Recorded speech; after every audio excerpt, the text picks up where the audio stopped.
গৃহবধূর ঝুলন্ত দেহ উদ্ধার, তাতেই তুলকালাম কাণ্ড ঘাটাল হাসপাতালে। নামল র্যাব।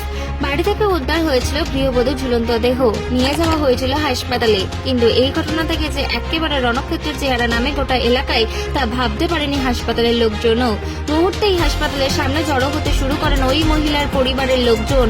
ব্যাপক উত্তেজনা ছড়ায়। খবর পেয়ে এলাকায় যায় পুলিশ। পুলিশের সঙ্গেও শুরু হয়ে যায় ধস্তাধস্তি। শেষ পর্যন্ত পরিস্থিতি সামাল দিতে মাঠে নামানো হয় র্যাব। পশ্চিম মেদিনীপুর জেলার ঘাটাল পৌরসভা 2 নম্বর ওয়ার্ডের বাসিন্দা সনক বিশ্বাস তার স্ত্রী পদ্মাবতী বিশ্বাসের দেহ এই দিন বিকালে উদ্ধার হয় নিজের বাড়ি থেকে। শ্বশুরবাড়ির লোকজন তাকে উদ্ধার করে নিয়ে আসে ঘাটাল হাসপাতালে। কিন্তু কি থেকে এই কাণ্ড তা নিয়ে তখনও ধোঁয়াশা। খুন নাকি আত্মহত্যা, বাড়তে থাকে চাপানো উত্তর। ততক্ষণে খবর চলে গিয়েছে পদ্মাবতীর বাপের বাড়ির লোকজনের কাছে। খবর পাওয়া মাত্রই পদ্মাবতী বাপের বাড়ি থেকে কাতারে কাতারে লোকজন ছুটে আসতে থাকে হাসপাতালে।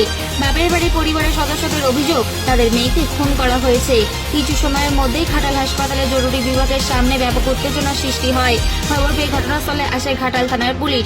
পুলিশের সঙ্গে ব্যাপক ধস্তাধস্তি শুরু হয়ে যায় উত্তেজিত জনতার। শেষে র্যাব নামিয়ে পরিস্থিতি নিয়ন্ত্রণে আনতে হয়। অন্যদিকে ইতিমধ্যে মৃত মহিলার বাপের বাড়ির পক্ষ থেকে ঘাটাল থানায় লিখিত অভিযোগ দায়ের হয়েছে। মিতার স্বামী ও শ্বশুরকে থানায় এনে জিজ্ঞাসাবাদ চালাচ্ছে পুলিশ। ঘাটাল থেকে ব্যুরো রিপোর্ট, HR নিউজ 24।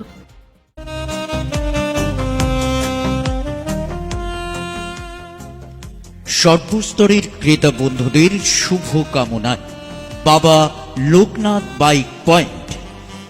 আমাদের এখানে যে কোনো কোম্পানির বাইক ক্রয় এবং বিক্রয় করা হয়। অবশ্যই মনে রাখবেন, ফাইন্যান্সের সুব্যবস্থা আছে। প্রোপাইটার দিবাকর দেবনাথ ওরফে বাপি। Mobile number 9002195367।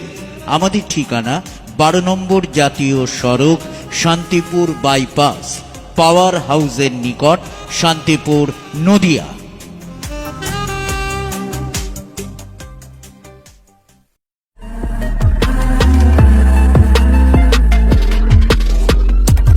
নমস্কার, আপনারা দেখছেন HR নিউজ 24, সত্যের লক্ষ্যে মানুষের পাশে।